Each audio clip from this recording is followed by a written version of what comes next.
Hello everyone, welcome back to our channel this side Siddhi. And जैसे कि आप सभी जानते हैं कि फाइनली यूपीएलटी ग्रेड की तरफ से वैकेंसीज आउट हो चुकी हैं और कई सालों बाद ये वैकेंसी आई है 2025 में।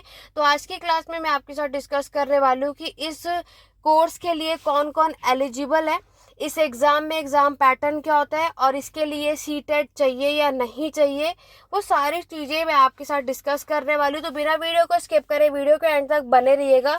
जैसे कि आपको पता है यूपीएलटी ग्रेड का जो एग्ज़ाम है, क्योंकि ये यूपी कंडक्ट कराता है तो इसीलिए इसका नाम यूपीएलटी ग्रेड होता है, राइट। यहाँ पर अगर आप देखते हो जब बिहार वाले कराते हैं तो बिहार के नेम से होता है, ऐसे यूपी वाले ये कंडक्ट करा रहे तो इसलिए यूपीएलडी ग्रेड के नाम से आप देखते हो। अगर मैं इसमें आगे की बात करूँ तो सोशल साइंस के लिए याद रखना, सोशल साइंस के लिए कहा जाता है कि इसमें आपके पास टोटल जो पोस्ट निकली है वो 701 यानी 701 पोस्ट निकली है, जिसमें से मेल के लिए 561 है और फीमेल के लिए 140 है। आपका जो एप्लीकेशन फॉर्म है इस एग्ज़ाम के लिए वो स्टार्ट हो चुका है 28 जुलाई से 29 अगस्त, यानी पूरा एक महीने का टाइम आपको मिला है। जाइए और इसको फॉर्म को फिलअप कर दो। और आपके जो एग्ज़ाम होंगे इसके ये भी मैं आपको बता देती हूँ, ये एग्ज़ाम हमें देखने को मिलने वाले हैं नवंबर में। अभी कोई डेट नहीं है, वो आगे मेंशन किया जाएगा, बट इसका एग्ज़ाम नवंबर में होगा। और यहाँ पर ये जो एग्ज़ाम करवाया जाएगा, सबसे पहले तो आपका प्री का एग्ज़ाम होगा और जो स्टूडेंट्स प्री को क्लियर कर लेंगे देन वो आपके 50% जो भी स्टूडेंट्स होंगे फिर देन वो मेंस की तरफ जाएंगे। प्री का जो एग्ज़ाम होगा वो होगा आपका एमसीक्यू बेस्ड, ठीक है।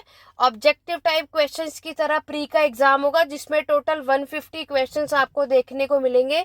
पर क्वेश्चन 2 मार्क्स का होने वाला है, 300 मार्क्स का ओवरऑल प्री का आपका एग्जाम है। इसमें 2 सेक्शन होंगे। सबसे पहला जो सेक्शन होगा वो जीएस का होगा, जिसमें 30 क्वेश्चंस आपको देखने को मिलने वाले हैं।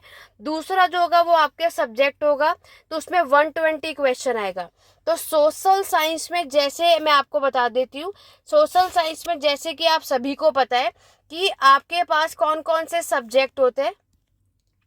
जैसे देखो, पहली एक चीज एलिजिबिलिटी भी मैं आपको भी साथ में बताऊंगी, लेकिन उससे पहले यहाँ पर समझो सोशल साइंस में हमारे पास जो सब्जेक्ट आते हैं वो कौन कौन से होते हैं। हिस्ट्री, ठीक है, आपका ज्योग्राफी, और क्या होता है पॉलिटिकल साइंस, ठीक है, और फिर आप यहाँ पर देखोगे आपका इकोनॉमिक्स, ठीक है। ये चारों सब्जेक्ट होते हैं। तो यहाँ पर मैं आपको ये चीज़ बता दूँ, जो ये आप सब्जेक्ट देख रहे हो पार्ट बी जिसमें 120 क्वेश्चंस हैं, यहाँ पर आपके पास 2 आएंगे 60 और 60 मार्क्स का। कैसे? आप लोग जब अपना एप्लीकेशन फॉर्म फिल करेंगे तो उसमें आपको 2 सब्जेक्ट चूज करना है।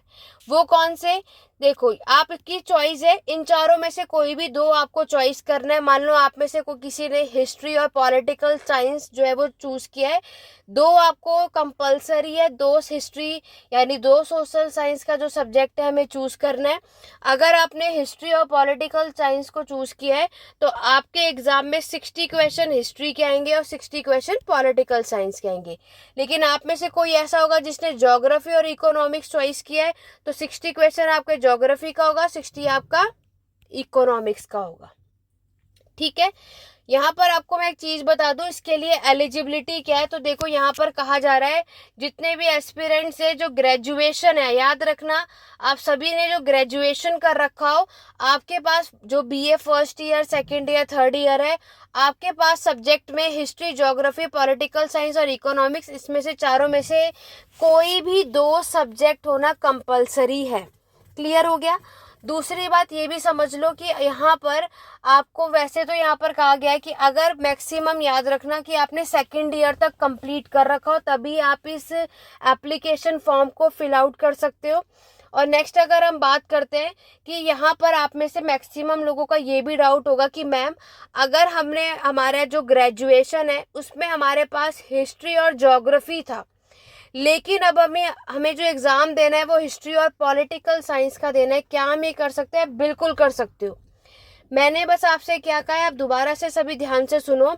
आपके पास ग्रेजुएशन के टाइम पर इन चारों सब्जेक्ट में से कोई भी 2 सब्जेक्ट होने चाहिए, चाहे वो हिस्ट्री हो, ज्योग्राफी हो, पॉलिटिकल साइंस हो या इकोनॉमिक्स हो। देन आप लोग जब अभी यूपीएलडी का जो ये एग्जाम का फॉर्म निकला है, इसमें आप इन चारों में से कोई भी सब्जेक्ट चूज कर सकते हो जिसका आप एग्जाम देना चाहते हो, वो आपकी चॉइस है। ठीक है, ये कोई कंपलसरी नहीं है कि ग्रेजुएशन में हमारे पास जो भी सोशल साइंस का सब्जेक्ट था अभी भी आपको उसी सब्जेक्ट का एग्जाम देना हो, नहीं, आपकी चॉइस है। अगर ग्रेजुएशन में हिस्ट्री पॉलिटिकल साइंस ले रखा है और इस एग्जाम में भी आपको हिस्ट्री और पॉलिटिकल साइंस का ही एग्जाम देना है, तो आप वही दोनों चूज कर सकते हो। लेकिन अभी आप सभी का माइंड चेंज हो गया है और आपने सोचा कि अब मुझे हिस्ट्री और पॉलिटिकल साइंस ना करके मुझे हिस्ट्री और इकोनॉमिक्स लेना है या हिस्ट्री ऑफ ज्योग्राफी लेना है, तो आप वो फिलअप कर सकते हो। ठीक है, याद रखना कि यहाँ पर जो कॉमर्स वाले एस्पिरेंट्स हैं वो इस एग्जाम फॉर्म को फिलअप नहीं कर सकते। आपके लिए अलग से फॉर्म निकला जिसमें आई थिंक 83 या 84 पोस्ट अवेलेबल है, आप सभी जाकर उसको फिल करो। सोशल साइंस यूपीएलटी ग्रेड का आप सभी को फिर सिर्फ कॉमर्स एस्पिरेंट इसको फिल नहीं कर सकते, इस बात का ध्यान रखना। मैंने आपको बता दिया कि आपकी जो एलिजिबिलिटी है वो क्या है। नेक्स्ट अगर हम बात करें, आपकी जो एज होनी चाहिए वो 21 से लेकर के 40 ईयर्स तक एलिजिबल होने चाहिए आप सभी, तभी आप सभी इसमें अप्लाई कर सकते हो। ठीक है, यहाँ पर याद रखना कि आपको हर एक सब्जेक्ट से, जैसे जब आपका क्वेश्चन पेपर आपके सामने आएगा जिसमें एक तो आपके पास 30 क्वेश्चन होगा जिसमें आपका पूरा जीएस का सेक्शन आपको देखने को मिलता है, जो मैं प्री के बारे में डिस्कस कर रही हूँ। उसके बाद जो 120 क्वेश्चन है, जो 60 क्वेश्चन जो आपने सब्जेक्ट मान लो हिस्ट्री लिया है तो हिस्ट्री होगा, प्लस 60 क्वेश्चन अगर आपने ज्योग्राफी लिया है तो ज्योग्राफी, और 60 क्वेश्चन। लेकिन हमारा जो क्वेश्चन पेपर आएगा उसमें ना चारों के 60 क्वेश्चन होंगे, है ना। जैसे 60 क्वेश्चन हमारे पॉलिटिकल साइंस के भी होंगे और 60 क्वेश्चन आपके इकोनॉमिक्स के भी होंगे। लेकिन जब आप सभी एमसीक्यू को सॉल्व करोगे तो आपने इन चारों में से जो भी 2 सब्जेक्ट को चूज करा है, आपको सिर्फ उन्हीं के क्वेश्चंस को सॉल्व करना है, बाकी 2 सब्जेक्ट के क्वेश्चन को स्किप कर देना है। क्लियर है? तो अगर आपने हिस्ट्री को चॉइस किया तो हिस्ट्री के 60 क्वेश्चन सॉल्व कर लेना, और पॉलिटिकल चॉइस किया तो पॉलिटिकल कर लेना, ज्योग्राफी इकोनॉमिक्स को छोड़। देन यहाँ पर जब आपका एग्जाम क्लियर हो जाएगा, क्योंकि 2025 में आपका प्री होगा, 26 में जो भी सर्टिफाइड हो जाएगा प्री में, उसके बाद मेंस में होगा।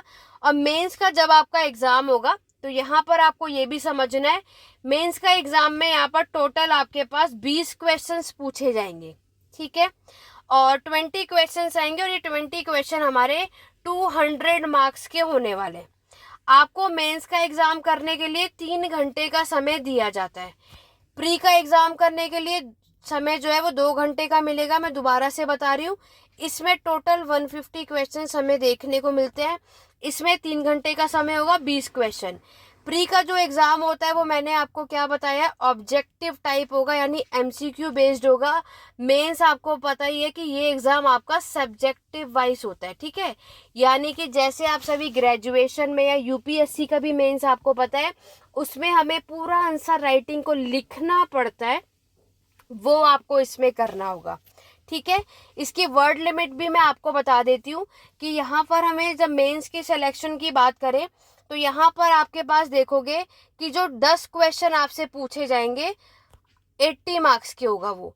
ये जो 10 क्वेश्चन पूछे जाएंगे वो शॉर्ट मार्क्स के होंगे, शॉर्ट होंगे। ठीक है, और यहाँ पर इसमें जो वर्ड लिमिट है वो 125 वर्ड्स है, यानी कि पर क्वेश्चन जो है वो 8 मार्क्स का होने वाला है, और 8 मार्क्स के क्वेश्चंस को आपको सॉल्व करना है 125 वर्ड्स के अंदर। ठीक है, 10 क्वेश्चन तो हमारे आएंगे जो छोटे होंगे, यानी शॉर्ट क्वेश्चन होंगे। पर क्वेश्चन 8 मार्क्स का, यानी 80 मार्क्स का हमारा शॉर्ट का क्वेश्चन होगा। 10 मार्क्स का जो बाकी के 10 क्वेश्चन आएंगे वो आपके लॉन्ग होंगे, जो 120 मार्क्स का होगा। ठीक है, पार्ट बी का क्वेश्चंस को सॉल्व करने के लिए आपको 250 वर्ड्स में अपने आंसर को कंप्लीट करना है। क्लियर हो गया आप सभी को? 250 वर्ड में हमें आपका क्या करना है, जो कि ये हमारा लॉन्ग क्वेश्चन होगा, इसको कंप्लीट करने के लिए 250 वर्ड लिमिट है। शॉर्ट के लिए 125 का वर्ड लिमिट है, ये आपको याद रखना है। ये 80 मार्क्स का है और ये 120 मार्क्स। यानी लॉन्ग क्वेश्चन की अगर मैं बात करती हूँ तो लॉन्ग क्वेश्चन हमारे पास कितने मार्क्स का होगा पर क्वेश्चन? 12 मार्क्स का। ठीक है, 8 मार्क्स का जो है वो शॉर्ट होगा और जो 12 मार्क्स का है वो लॉन्ग होगा। और फिर आपका यहाँ पर जो है मेंस के अकॉर्डिंगली ही हमारा एग्जाम क्लियर होगा। इंटरव्यू इस एग्जाम में नहीं होता, याद रखना। ठीक है, इस यूपीएलटी ग्रेड के लिए आपके पास किसी भी टेट या सीटेट की रिक्वायरमेंट नहीं है। तो अगर आप में से किसी ने सीटेट क्लियर नहीं किया है या कोई भी टेट क्लियर नहीं करा है तो कोई प्रॉब्लम नहीं है, आप सभी इस एग्जाम फॉर्म को फिल करने के लिए एलिजिबल हो। ठीक है, तो अगर आप में से कोई भी इसको फिलअप करना चाहता है तो आज जल्दी से जाओ, अभी से यहाँ पर वैकेंसीज जो है वो आउट हो चुकी है और मैंने आप सभी को पूरी एलिजिबिलिटी और ये सारी चीज़ें बता दिया है। अगर आप में से कोई भी यूपीएलटी ग्रेड की सोशल साइंस की प्रिपरेशन कर रहा है और आप सभी यहाँ पर पेड क्लासेस लेना चाहते हो तो बिल्कुल एलिजिबल यहाँ पर है। यहाँ पर आपको इस एग्जाम की प्रिपरेशन कराई जाएगी। ये व्हाट्सएप नंबर है 8882196980 पे। नवंबर में आपका एग्जाम है जो है, इनरोलमेंट स्टार्ट हो चुका है, अगस्त से यहाँ पर बैच स्टार्ट होने वाला है। तो बिना टाइम वेस्ट करे जल्दी से एप्लीकेशन फॉर्म फिल करो और बैच में इनरोलमेंट करा लो ताकि आप सभी भी इस एग्जाम में क्या कर सके, क्लियर कर सके। तो एलिजिबिलिटी आपको क्लियर है। अब आप में से कई ऐसे होंगे जो ये भी कहेंगे क्या मैम इसमें बीएड कंपलसरी है या नहीं। तो यहाँ पर एलिजिबिलिटी जो है, क्वालिफिकेशन ध्यान से समझो। मैंने आपको बताया कि ग्रेजुएशन अगर आप सभी ने कर रखा है तो ग्रेजुएशन मोस्टली यहाँ पर कहा जा रहा है कि 2 साल तो आपका होना ही चाहिए, यानी आप बीए सेकेंड ईयर में हो या कंप्लीट कर चुके हो तभी आप इस फॉर्म को फिलअप कर सकते हैं। नेक्स्ट अगर हम बात करें तो मैंने आपको बताया सीटेट या कोई भी टेट की रिक्वायरमेंट इस एग्जाम में नहीं है। रही बात आपके बीएड की, तो यस इस एग्जाम में बीएड मांगा ही है। तो जैसे कि मैंने आपको बताया कि बीएड अब मैक्सिमम एग्जाम के लिए कंपलसरी है। तो अगर आप में से किसी ने अभी तक बीएड नहीं करा है, जाके फटाफट से आपको बीएड के लिए अप्लाई कर देना है ताकि आप आगे जाकर कोई भी एग्जाम दो। तो बीएड तो कंपलसरी है ही, बिना बीएड के, क्योंकि अगर आपने पोस्ट ग्रेजुएशन भी कर रखा हो, कोई टेट एग्जाम भी निकाल रखा हो, बीएड नहीं कर रखोगे तो अब तक आप किसी भी एग्जाम में अप्लाई नहीं कर पाओगे। तो अगर आपने बीएड नहीं कर रखी तो सब फर्स्ट ऑफ ऑल अपना बीएड कंप्लीट कीजिए, देन फिर आप सभी इस एप्लीकेशन फॉर्म को यहाँ पर फिलअप कर सकते हो। ये भी एक चीज याद रखनी है हमें, हमारी जो एज लिमिट है वो 21 यानी 21 से 40 साल तक की आपकी जो है वो एज होनी चाहिए। इन बातों का आपको यहाँ पर साथ में याद रखना है। ठीक है, यहाँ पर हम पूरे आपके असिस्टेंट टीचर बनने वाले हैं। आप अपने सोशल साइंस की हो तो ऑब्वियस है सोशल साइंस के तो 2 सब्जेक्ट आप लोग यहाँ पे चूज करने वाले हो, उसके अकॉर्डिंगली ही हम यहाँ पर बनते हैं और सभी को इसको फिल करना चाहिए। सिर्फ यहाँ पर क्योंकि मैंने आपको बताया ही है कि डेफिनेटली इससे आपका बहुत सालों बाद आई, 2018 में आई थी, इससे पहले ये वैकेंसी अब आई है क्योंकि बहुत, तो इसलिए आप सभी को बिना टाइम वेस्ट करे इस वैकेंसी को फिल कर देना चाहिए। और बैचलर डिग्री आपके बीए में 2 सब्जेक्ट तो आपके सब्जेक्ट से रिलेटेड होना ही चाहिए। बाय चांस आप में से कोई साइंस का एस्पिरेंट्स है तो साइंस के अकॉर्डिंगली 2 सब्जेक्ट होने चाहिए। अब आप सभी सोशल साइंस के हो, अभी भी आपको इस एग्जाम से रिलेटेड कोई डाउट है कमेंट के थ्रू पूछ सकते हो, वरना मेरे पास ये जो मैंने आपके सामने व्हाट्सएप जो है स्क्रीन पर आपको नजर आ रहा है, मैं नीचे दिखा देती हूँ, ये आप लोग यहाँ पर मुझसे टेस्ट कर सकते हैं। और यूपीएलटी ग्रेड की तैयारियां यहाँ पर स्टार्ट होने वाली है। बिना टाइम वेस्ट करे एप्लीकेशन फॉर्म फिल करो और डेफिनेटली आप सभी को इसको ज़रूर फिलअप करना चाहिए ताकि आप सभी एग्ज़ाम दे पाएँ। इसके बाद ये वैकेंसी कब आएगी, क्या होगा, कुछ नहीं पता। तो अभी आई है तो हमें ये अपॉर्चुनिटी बिल्कुल भी स्किप नहीं करना चाहिए। आशा करूँगी आप सभी को यहाँ तक जो है डाउट जो है वो क्लियर होगा और सब कुछ। बाहर के जितने भी सिटीजन्स हैं वो सभी, आप सभी इस एग्ज़ाम फॉर्म को फिलअप कर सकते हो बेफिक्र होके। यहाँ पर नहीं है कि हम सिर्फ खुद के यूपी वाला एस्पिरेंट्स ही भर सकता है, नहीं, दिल्ली वाले भी एस्पिरेंट्स इस एग्ज़ाम फॉर्म को फिलअप कर सकते हैं। तो जल्दी से जाओ और इसको आपको फिलअप करना है। जो 30 क्वेश्चन है जर्नल स्टडी जो हमारा मैक्सिमम रहता है वो हमें यहाँ पर कवर अप करना ही करना है, वो आपको पता ही है। सिलेबस मैंने आपको बताया ही, जैसे कि अगर हम आपकी बात करें, क्योंकि देखो ये सिलेबस अगर आप आगे के भी वीडियो इससे रिलेटेड देखना चाहते हो तो कमेंट करके डेफिनेटली मुझे यहाँ पर बताओ कि यस मैम यूपीएलटी ग्रेड से रिलेटेड, क्योंकि यहाँ पर आपको पता है इससे आप सभी टीचर बनोगे, राइट। और टीचर बनना है और उसके लिए हमें इस एग्जाम को डेफिनेटली क्रैक करना ही करना है, तभी आपको ये चीजें क्लियर होंगी। तो यहाँ पर आपको ये बात क्लियर हो गई कि अगर अब हमें एग्जाम देना है वो भी नवंबर में है, बिना टाइम वेस्ट करे अभी से एग्जाम की प्रिपरेशन करना स्टार्ट कर दो। और एक बात, इस एग्जाम में नेगेटिव मार्किंग भी है, इस एग्जाम में नेगेटिव मार्किंग भी है, वो भी कितनी 0.33 मार्क्स की नेगेटिव मार्किंग है। तो यहाँ पर जब कभी भी आप कोई भी एग्जाम देने वाले हो तो बिना यहाँ पर क्या है क्वेश्चन को बिल्कुल केयरफुल तरीके से इसको रीड आउट करना है, फिर उसको सॉल्व करना है। यहाँ पर ये मिस्टेक नहीं करना कि क्वेश्चन नहीं आता फिर भी करके आना, नहीं। क्योंकि यहाँ पर अगर हमने कोई भी क्वेश्चन ऐसा अटेम्प्ट कर दिया जिसके बारे में हमें नॉलेज नहीं है तो यहाँ नेगेटिव मार्किंग भी है। इन बातों का भी ध्यान रखना है आप सभी को, बिल्कुल भी मिस्टेक नहीं करना है, तभी जाकर के हमारा सिलेक्शन मेंस में हो पाएगा। तो यूपीएलडी ग्रेड टीचर का पूरा एग्जाम पैटर्न मैंने आपको बता दिया, कितने क्वेश्चन आएंगे, कितने मार्क्स का आता है, वो सब कुछ मैंने आपके साथ डिस्कस कर दिया है। वहीं अगर मैं आपके साथ सिलेबस के बारे में डिस्कस करूं तो यहाँ पर मैं आपके साथ डिस्कस कर देती हूँ। अगर आपके सिलेबस की बात करते हैं, अगर आप में से कोई ऐसा है जिन्होंने हिस्ट्री सब्जेक्ट को चूज किया है, ठीक है, या फिर करने वाले इस एग्जाम के लिए, तो आपको क्या करना होगा, इसके अंदर पूरा हमारा जो इंडियन हिस्ट्री है वो सब आएगा, ठीक है।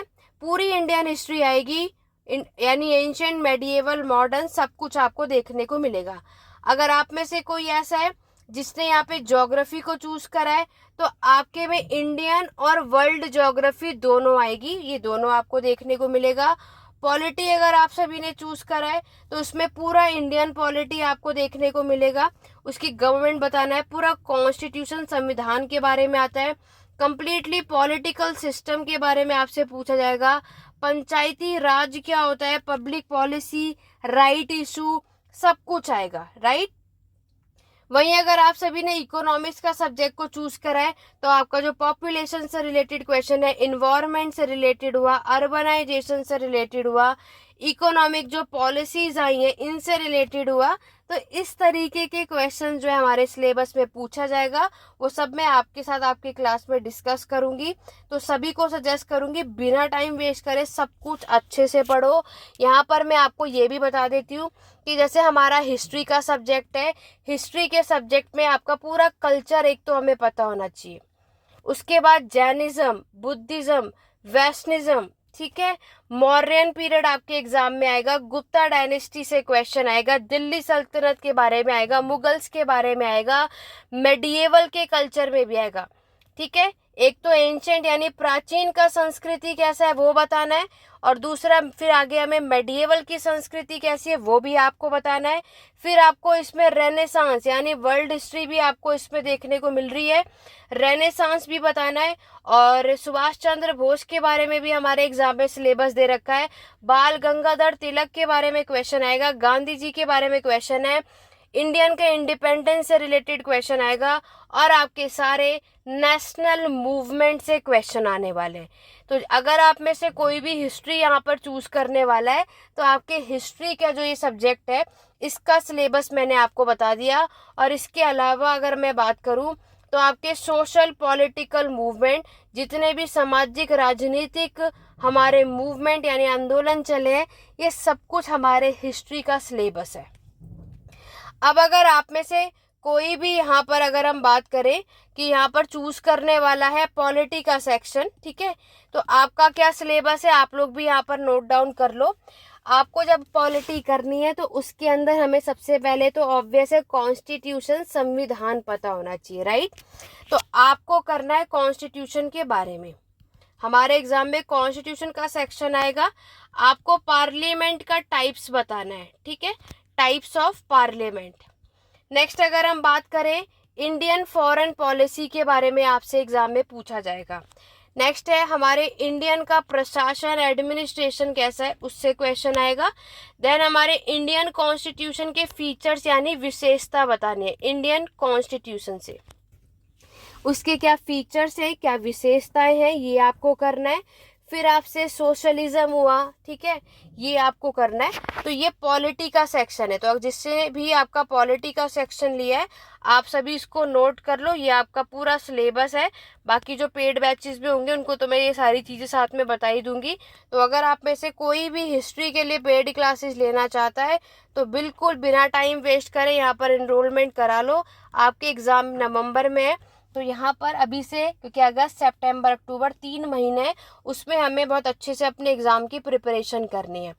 पॉलिटी के बाद नेक्स्ट अगर हम बात करते हैं आपके जो भी ज्योग्राफी का सेक्शन है, तो देखो ज्योग्राफी में तो पूरा physical social economic geography Indian का भी आएगा और वर्ल्ड का भी आएगा, ठीक है। इकोनॉमिक्स यानी आर्थिक यानी अर्थव्यवस्था की मैं बात करूं, अर्थव्यवस्था के अंदर भी आपके मनी से रिलेटेड बैंकिंग पॉलिसी हुआ, डिस्ट्रीब्यूशन हुआ, इंटरनेशनल ट्रेड हुआ, इन्फ्लेशन हुआ, राइट। और अगर हम बात करें आपका फिस्कल पॉलिसी हुआ, डिमांड हुआ, कंज्यूमर बिहेवियर हुआ, प्रोडक्शन हुआ, ठीक है, और थ्योरीज हुई, हमारी जो सिद्धांत हैं पॉपुलेशन को लेकर के वो हुआ, या इंडियन इकोनॉमी के जो चैलेंजेस हैं, ये सारे जो क्वेश्चन आएंगे, जो टॉपिक्स है हमारे इकोनॉमिक्स में पूछा जाएगा, ठीक है। बाकी आपका जो भी सिलेबस है हिंदी, संस्कृत, कंप्यूटर साइंस आप सभी चेकआउट कर लेना। आज की क्लास में मैंने आपके साथ यूपीएलडी ग्रेड का सोशल साइंस का सब कुछ डिस्कस किया है। इसके बाद भी अगर आपको कुछ भी डाउट है तो डेफिनेटली सब कमेंट के जरूर पूछना, आपके सारे डाउट को क्लियर किया जाएगा। आशा करूंगी कि आपको, क्योंकि देखो इस टाइम पर इतनी वैकेंसी आ रही है, तो मेरी पूरी कोशिश है जितनी वैकेंसीज है और आपके लिए हेल्पफुल हो तो वो मैं सारी अपडेट अपने चैनल पे करती रहती हूँ। तो बिना यहाँ पर, अगर आपने चैनल पे फर्स्ट टाइम आए हो, सब्सक्राइब नहीं किया तो कर लो सब्सक्राइब, और यहाँ पर बेल आइकन प्रेस करके रखो ताकि जो भी नई नई वैकेंसीज आए उसकी वीडियो नोटिफिकेशन अपडेट आपको टाइम पर मिलते रहे। इस एग्जाम के लिए बीएड कंपलसरी है, तो जिन्होंने बीएड नहीं किया जाकर सबसे पहले बीएड कंप्लीट करो, ताकि आप आगे कोई वैकेंसीज है और बीएड ना करने की वजह से आपकी वैकेंसी आप लोग ना कोई एग्ज़ाम दे पाओ, तो इसीलिए, क्योंकि वैकेंसी बहुत मुश्किल से आती है, आप सभी को पता है, तो बिना टाइम वेस्ट करे बीएड कंप्लीट करके, ताकि आप एग्ज़ाम के लिए एलिजिबल हो। अगर आप में से कोई ऐसा जिन्होंने अभी बीएड नहीं करा है, ऑब्वियस है बीएड करने के लिए भी अभी आपको टाइम लगेगा, तो आप सभी यूजीसी नेट का एग्ज़ाम दे सकते हो। यूजीसी नेट के एग्ज़ाम के लिए हमें क्या करना होता है, मास्टर कंप्लीट करना होता है। तो अगर आपने पोस्ट ग्रेजुएशन को कंप्लीट कर लिया है, या फिर आप सभी DSSB KVS की पीजीटी के लिए अप्लाई कर सकते हो। इसमें आपको क्या करना होता है, क्योंकि इसमें हमें ना इसकी ज़रूरत होती है मास्टर की, ठीक है। तो इसीलिए सीटेट की या कोई भी टेट एग्जाम की इसमें रिक्वायरमेंट नहीं होती। लेकिन जिन्होंने बीएड नहीं करा वो यूजीसी नेट के एग्जाम की प्रिपरेशन कर सकते हैं, ताकि आपके पास अदर ऑप्शन भी अवेलेबल हो। इससे रिगार्डिंग कोई डाउट या क्वेरी और कुछ पूछना हो तो कमेंट के थ्रू पूछ लेना। आशा करूंगी आज की क्लास हेल्पफुल रहेंगे। मिलेंगे नेक्स्ट वीडियो में। Thank you for watching.